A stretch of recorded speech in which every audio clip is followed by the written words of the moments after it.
Hello, I'm Oliver Colling, and this is my 70s TV childhood.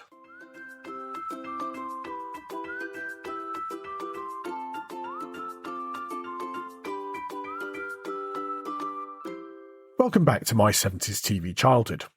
We're the world's leading, if not the only, podcast about growing up as a child in the UK during the 1970s, and the special part that television played in our and our families' lives back then. To begin with, I'd like to thank all of you for your kind messages and good wishes ahead of the UK Independent Podcast Awards ceremony, which was held last week in London. Unfortunately, we didn't win the Best Film and TV Podcast Award, but it was lovely to be on the shortlist and to attend the awards ceremony, which was a great opportunity to meet other podcasters and to spread the word about my 70s TV childhood. You would have all been very proud of how nicely I smiled and applauded when the winner was announced, and it wasn't us. We've also had lots of comments and suggestions via our bulging digital postbag, and particularly lots of listeners who are new to the podcast getting in touch, including Mark, Amanda, Andy, Doug, Michael, John, Simon, Ali, Emma, Colin, and many more of you. I'm so pleased that we're providing such entertainment and stirring such powerful memories for you all. As I've said before, it really makes the effort in producing the podcast worthwhile. So if you have any thoughts or comments, please do get in touch via our blog at www.my70stvchildhood.com. Find us on your favourite social media, or you can just email me, oliver@my70stvchildhood.com. Now, one thing which made that recent awards ceremony memorable was that the host for the evening, the excellent Esther Minito, did a great job, and really importantly, made us all laugh. And that got me thinking about the importance of humour and how different people see things differently. Some current comedians, like Ricky Gervais and Frankie Boyle, divide opinion as to whether they're funny or not, and similarly, certain subjects like race and disability are off limits or need to be negotiated very carefully. Now, there are plenty of people who also say that we're overly sensitive about these things as a society, and that in the good old days, meaning in past history, not the music hall TV show from the City Varieties in Leeds, things were less guarded and, well, generally more funny. So I decided that we need to test this out a little bit. And what better way to do so than look at what was making us laugh in the 1970s? In previous episodes of the podcast, we've looked at in some detail at sitcoms from the 1970s, some of which, like Dad's Army and Porridge, are still shown regularly on British TV, and others of which, like Love Thy Neighbour, rarely see the light of day. I suppose much comedy is of the moment, and it all dates very easily, and at the same time attitudes prevailing in society change, so that what might have been acceptable then certainly isn't now. Similarly, some of the most popular comic entertainers of the 1970s might not get the same response if they were starting out today. For example, it's hard to imagine ITV commissioning The Benny Hill Show today. Although actually, when you look at the likes of Love Island or the newly revived Big Brother, I may not be entirely correct in that logic. One thing which many of the great TV comedians of the 1970s did share was the fact that they started out on stage. The great British tradition of the music hall and light entertainment in theatres, pubs and clubs proved a rich source for television stars after the end of the war. Acts like Morecambe and Wise started out doing the hard yards in small working men's clubs and regional theatres, and it was a rite of passage for many entertainers, as these places used to feature a mix of musicians, singers, dancers, comics and all sorts of other acts, all of whom were trying to please what could be difficult and sometimes rowdy audiences. For our younger listeners and for those listening in other countries, it's probably worth explaining a bit about this, and in particular, what working men's clubs were. Well, still are in some places, although their numbers and their membership numbers have declined dramatically. The working men's club was a product of the Victorian era. In the second half of the 19th century, these clubs began to spring up around generally where heavy industry was based. They were based on members paying subscriptions into a cooperative, and they had various aims, such as providing a focus for political activity, for the education of their members, and, most notably, a place for working men to relax and be entertained along with their wives and relatives. I say that, as for many years these institutions were very male-dominated, and many of them continued to be so until the 1980s, when membership gradually became more open to women. What's now quite hard to imagine is that clubs up and down the country were packed on a Friday and Saturday night, with workers and their workmates enjoying a drink and a chance to relax and to catch up with family and friends. People used to dress up smartly, and for many it was the highlight of the week. After a week of hard manual work in the factory or the foundry or down the pit, the club offered a chance to relax and, importantly, to be entertained. Many of the members of these clubs were in well-paid, hard industrial jobs and didn't have that much chance to spend their hard-earned cash, so some of the clubs were pretty well off and could afford to employ top talent to entertain their members. The clubs were also a place where women could go out to socialise and drink with their friends. The old town centre pubs, like the ones I first got to know in Warrington when I began my underage drinking career in the early 1980s, were not female-friendly to say the least. In my memory, they were large, dark rooms without much in the way of furniture, where groups of men stood around, indulging in vertical drinking after a hard day's work. Not somewhere where you'd necessarily take your wife or girlfriend. The clubs were a hard school for entertainers. In the 1960s, Paul Simon spent a couple of years playing the clubs of North West England and quickly learned how to keep audiences entertained, as the alternative was to be booed off by the demanding audience, who might be more interested in a game of bingo than a strange American singer at the piano. It was during this time that he famously wrote Homeward Bound, after being marooned on Widnes railway station after playing in a club there. But Paul Simon wasn't alone in playing the clubs, which saw big names from all over the world like Roy Orbison appearing regularly. A typical club night featured a compere, who might also be the comic, some musical acts, a singer, a couple of rounds of bingo or dominoes, and the comic, who might sometimes be labelled as blue depending on how risque the act and his material was. There were also novelty acts like ventriloquists or magicians. You never quite knew. If any of you watched Peter Kay's wonderful homage to the Northern Club circuit, Phoenix Nights, you probably get the idea.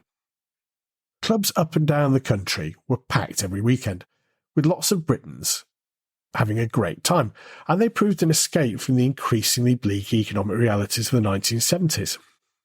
So why didn't anyone try and reproduce this on television? Well, in 1974, Granada TV did exactly that. And they even had their own committee, whose chairman regularly interrupted proceedings with announcements.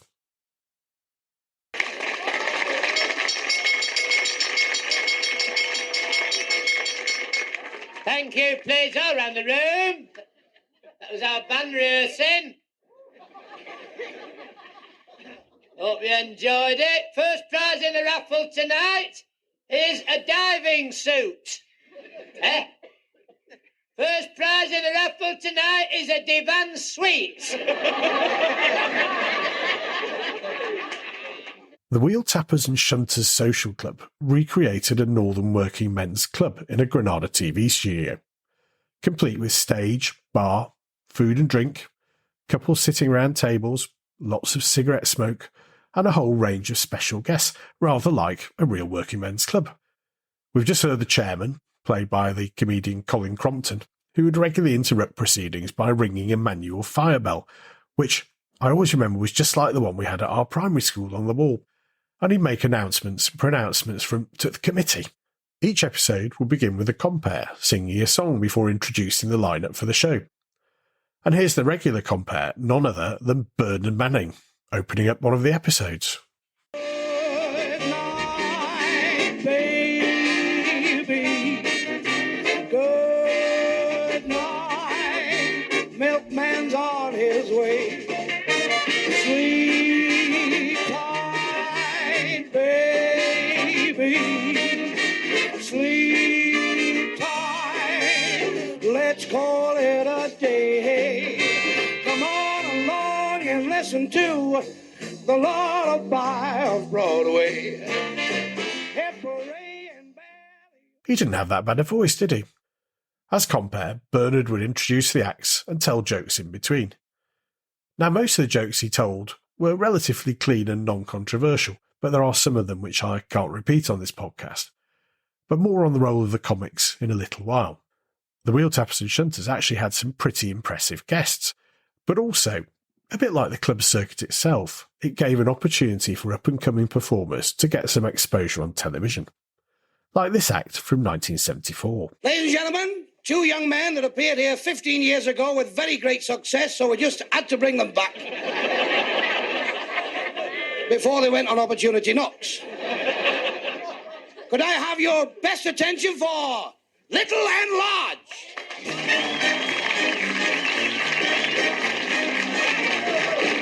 Now then, girls, before I bring Super Sid on, I must ask you not to rush the stage and rip his clothes off, because he's looking good tonight. Come on, Super Sid, the girls are ready.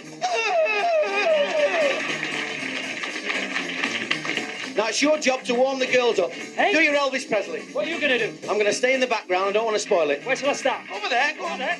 Baby, let me be What? your loving teddy bear. What? Put a chain around my neck and lead me anywhere. Oh, let me be. Oh, let him be. Oh, teddy bear. Oh, I don't want to be a tiger. What? The tiger's place to go. What? I don't want to be a lion. The lion's right behind you. I love it all. Just want to be your loving teddy. Little and Large. Yes, Sid and Eddie got their big break on Wheeltappers and Shunters after winning opportunity knocks, and their career never looked back. They went from years of hard grind on the club circuit to having their own primetime Saturday night shows on ITV and then on BBC One. Now, I don't want to be controversial, but I never really got Little and Large. The big, fat, funny one and the painfully thin straight man, but to give them their due, they were enormously popular for quite a long time, and got audiences of over 10 million for their Saturday night shows. Maybe it shows how what we find funny does change over time. Other up-and-coming acts who first got their big breaks on the show included Cannon and Ball, the Dooleys, the Grumbleweeds and Paul Daniels. So it did provide a route to stardom, just like the clubs used to. But the amazing thing about the show to me, looking back, was the enormous number of truly big stars they managed to persuade to come on the show, particularly famous American acts. Perhaps the Granada production team were very good at spotting when artists were on tour and persuading their managers that appearing on a UK TV entertainment show would be good for business. I'm not sure what most of the American stars made of finding themselves in a smoky, pseudo-working men's club in a studio in Manchester, but most of them went along with it and seemed to enjoy the slightly bizarre experience. We'd like to welcome to the Wheeltappers and Shunters, ladies and gentlemen, one of the greatest recording artists of our age. It's my very great pleasure and privilege to present Roy Orbison.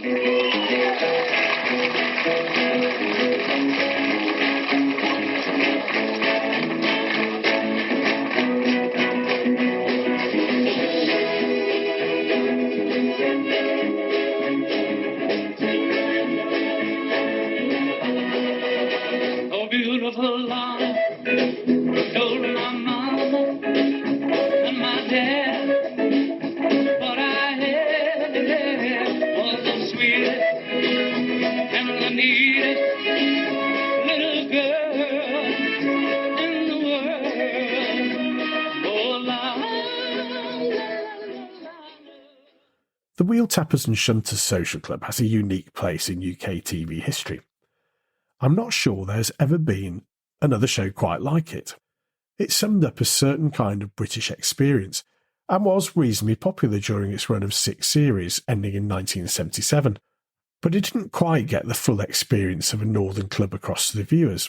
It would be very hard to convey the smell of smoke mixed with beer-sodden carpets, lots of aftershave and perfume, and the quite frankly frightening audiences found in the real clubs at the time. But they did try, and they gave it a pretty good go. Granada knew that they were onto something in transplanting the essence of a working men's club night onto the television screen. After all, thousands of people, as we said earlier, went to these clubs every weekend and had a great time. So to bring more of that direct experience into people's living rooms, Granada producer Johnny Hamp came up with a format which took one element of Clubland and devoted a whole show to it. And which element was that? the comedians. Murphy says to Casey, "What's that you've got in your hand?" He says, "They're cod's eyes, 2 cod's eyes." He says, "What are they for?" "For giving you brains." She says, "You're joking." He says, "They're £1 each, and they give you brain food." He says, "I'll buy them off you for £2. He says, "Thanks. There you are." So we met him the next morning. He said, "Remember those cod's eyes you give me? I gave you £2. He said, "That's right. I could have bought 48 cod's eyes with £2. So there you are. They're starting to work right away.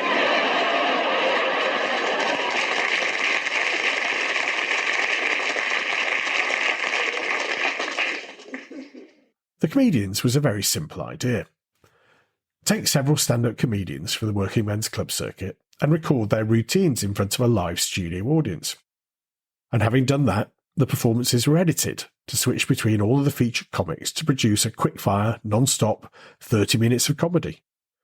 It was simple, cheap to produce, and during the early to mid-1970s, extremely popular.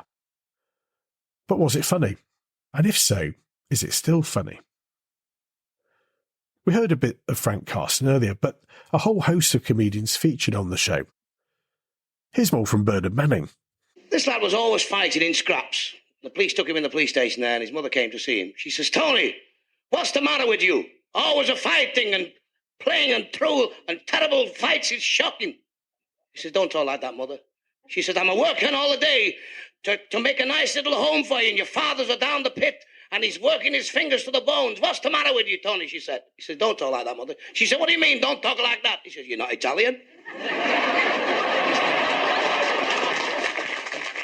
We also had regular contributions from Charlie Williams, who is not only one of the first black comedians we heard from on British TV, but also one of the first black professional footballers to play in English leagues. Oh, John, this is true, this. There was a little midget, you know, and a grand little fella, and he got on train at Donny, and he was going going to Peterborough, but he got on this train, and he's belting along, and he said, "There, where we are?" They said, "London." He says, I'm on a show at Peterborough." He said, "Well, we don't stop." He says, "You'll have to stop." He says, "You'll have to do." He said, he said, "Hold on, I'll go see driver, see what we can do for the old look." So he said to the driver, he says, "This midget is on a show at Peterborough, can we help him?" "This is only one thing we can do, we'll slow down, going through the station." He said, and he says, "Fetch him here." So he says, "Come here." He says, "Look, Cock." He says, "Peterborough."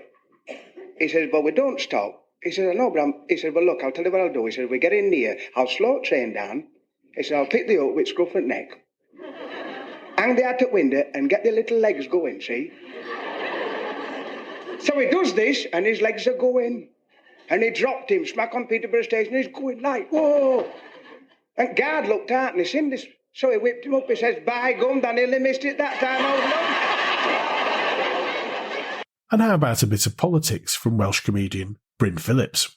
No, actually, you read a lot about in the paper. You read a lot about different things in the papers. You read about heart transplants. Well, I was in the northeast of England about 4 weeks ago, and there were 3 fellas in the club having an argument. One was an American. He said, "Mac, in the States, we transplanted a kidney into a guy, and 3 weeks later he was out looking for work." A Russian fella got up. He said, "In Russia, we transplanted a heart into a patient. 2 weeks later he was out looking for work." A little Yorkshire fella got up. He said, "I'll tell thee what." He was a Welsh Yorkshireman, this fella was. "We transplanted a fella from Huddersfield into 10 Downing Street. 3 weeks later, there were 200,000 out looking for work."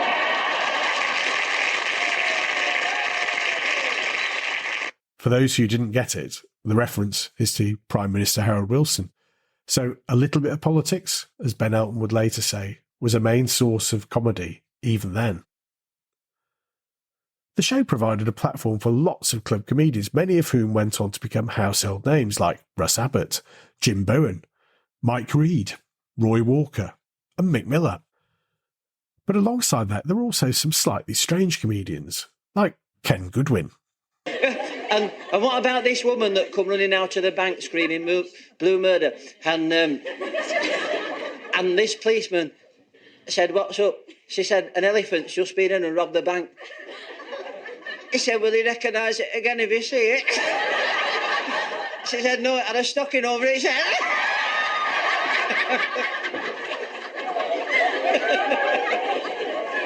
What a riot sounds that. Now, I'm not sure what happened to Ken, but he seemed to disappear without trace after a brief moment of fame in the comedians.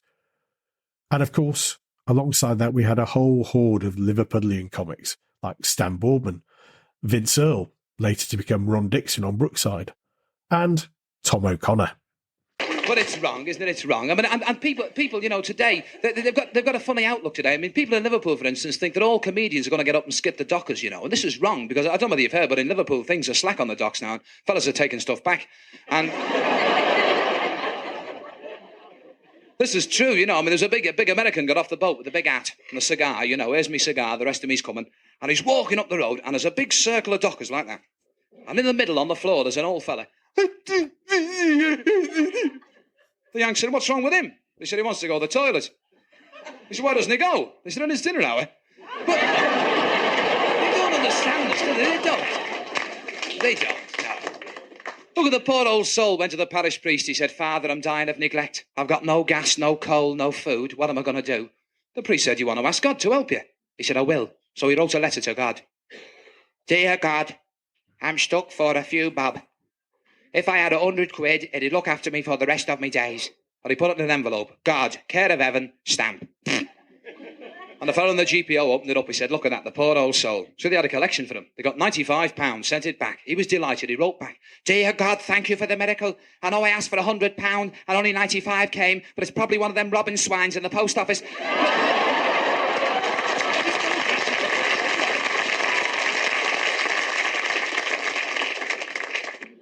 So are you rolling with laughter after those excerpts? Perhaps not. And I think that's probably because stand-up comedy, as we now call it, is very much of its time. True, the jokes included stereotypes of Irish people, Italians, people of reduced stature, Liverpool dockers, and of course women. And there are a few jokes that I've come across in my research that I couldn't really play on this podcast. But some others, like Ken Goodwin's elephant robbing the bank joke, are more timeless, really. In a way, I think it's a bit unfair to judge yesterday's jokes with what we find funny today, because Britain is a very different place to what it was in the 1970s, and even looking back over a shorter time period shows how quickly comedy can age. I think the comedians in the Wheeltappers and Shunters Social Club are period pieces, which need to be seen in context, but are no worse for being that. In a way, they came from a time when people lived tough lives, shorter lives, and they needed some relief from the difficulties which Britain faced in the 1970s. Comedians make you laugh in the moment, and I think that's where we should best enjoy them. Will we still be laughing at today's stand-up comedians in another 40 years? Well, I'm not sure, but I'd like to hope I'll be around to see. 2 astronauts came out of this pub on the moon. Well sloshed they were. One said, "That's the last time I go in there." He said, "Why?" He said, "There's no atmosphere."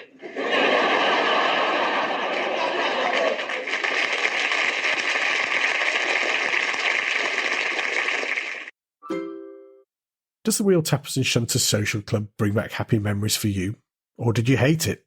Similarly, the comedians. Let me know on our blog at www.my70stvchildhood.com, via social media, or by emailing me, oliver@my70stvchildhood.com.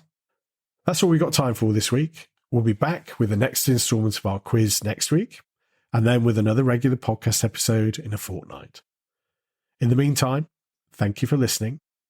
Don't forget to like, rate and review us wherever you get your podcasts, and join us again soon for more from My 70s TV Childhood.